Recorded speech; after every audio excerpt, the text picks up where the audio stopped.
Hi, my name is Richard Lasciardo. I'm an MBA with 24 plus years of study abroad counseling experience. And today I'm going to discuss an important point about Canada study permit visa. This is very, very important because there are lots of changes. So students are confused.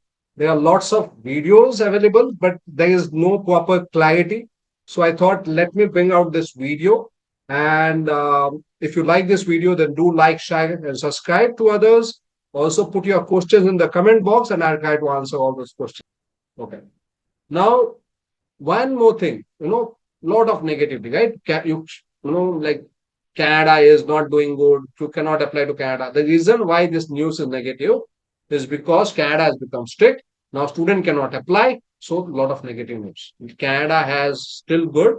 Canada is doing good.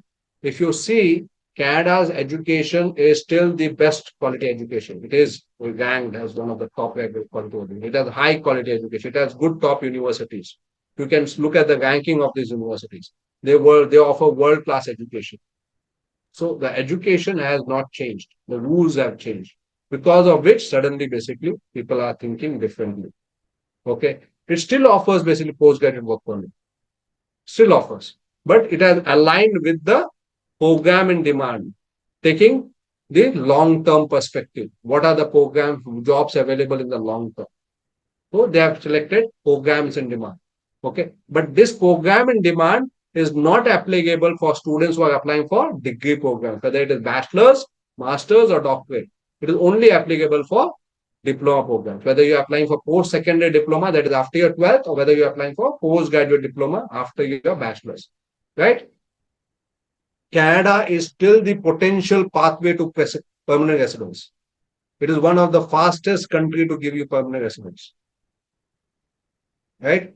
If you Richard, are what applying, about anything a change about PR and all in Canada? no change in PR. They still want people, but they are identifying people that they want.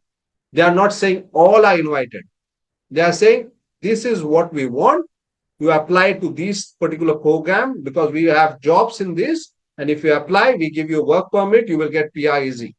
Your PR will be easy. Suppose basically you apply to other program, let's say bachelor students also, basically if they would take the program in demand and apply, it will become easier for them to get PR because they are applying to program in demand. As such, bachelors don't have any conditions to apply for program in demand. Am I making any sense? And what about the people who are applying direct, Richard, now in the pool and all? Is there any the same for them? For People who example, are applying direct means, acha. direct No, for for PR. PR, basically, there is no other, basically, they are allowing, there are a lot of PR changes, but we will not discuss PR about that. We will stick to study permit. Okay? We'll stick to study permit. Otherwise, this will become too big a presentation. Support for, okay, international students is still there. Okay, for example, Canada has given special status to countries like India, China, Pakistan, and some other countries where if you are applying, you pay 1 year tuition fees, you pay 20,635 GIC, you get a IELTS band of 6 in each module, then your processing would be easier. You don't have to provide financial documents. Now, what I want to say is that if a student is applying for bachelor's, a bachelor's is a 4 years program, he has to pay 1 year tuition fees, he has to pay GIC of 20,635, he has to get an IELTS 6 band, and they will not ask, how will you arrange funds for the second year? How will you arrange funds for the third year? How will you arrange funds for the fourth year? They will not ask. They will not ask you other financial documents. Okay. Now, important thing that I want to say here is, it doesn't mean that, let's say, a program healthcare is in demand, right? So it doesn't mean that a person who has done BCom will apply to healthcare. Okay. He has to apply to related program. So program in demand, you apply to program in demand related to what you have done in the past. Don't apply to any program in demand because you will not get visa. Okay. So people will then apply and then say, we are not getting it. Canada is very, very strict on visa. Okay. Very, very, very, very strict on visa. So you have to prove to the visa officer that how this program is beneficial to you, how it is related to what you have done in the past. Okay. And what will you do after this program. So there is a visa SOP that you have to write. So in that, Everything has to be mentioned besides finance and other things. So if you're applying to a program in demand, it has to be in aligned with what you have done in the past. Very, very important point. Okay. In Canada, basically, you have lots of cultural diversity. You will find students from all countries. Okay. It is open to students to all countries. Okay. So in that sense, Canada is still one of the best countries to apply. Canada is still the one of the best countries to apply. So I'm not saying that it doesn't have a challenge in job market, but they are working for it. They have the program in demand is in regards to the job market. They are not, it's not that they don't have housing shortage. They still have. But there is accommodation, university accommodation, there is shares accommodation. There are provinces like Manitoba, Quebec, where cheaper accommodations are available with the accommodation and living cost. The government still supports and is knowing about these challenges. And that is why you are having all these changes in the rules, right? So what is important? What are the takeaway from this particular thing?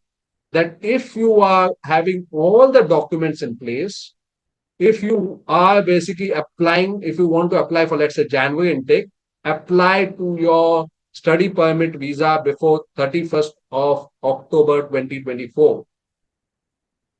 If you don't have an offer letter, you can click on the Zoom link, take an appointment, and there are colleges, university which have faster turnaround time, which can give you offer letter, provided you apply to these colleges before 17th of October 2024. You will still be able to apply for your visa before 31st of October. That's the biggest step. The next is, in case you are applying basically from 1st of November, choose programs that are in demand because that will give you post-study work permit, that will help you in getting PR. Okay. And if you are applying to Canada, apply with a long-term goal. Okay.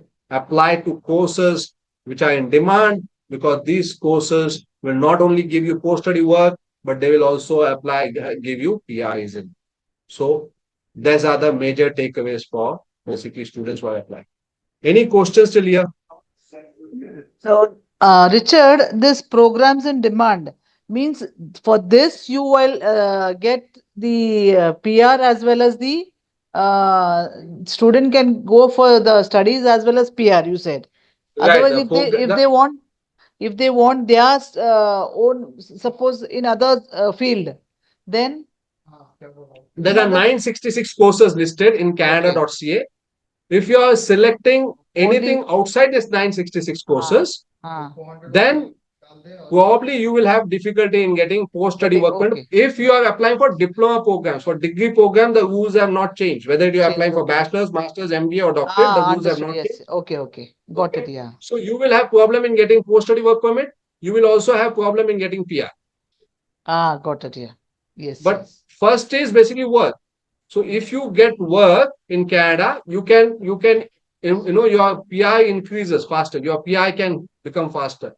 If you get Canadian work experience, you can through express entry and provincial nominal program, you can, increase your work permit. You get PR faster. You can get your PR faster.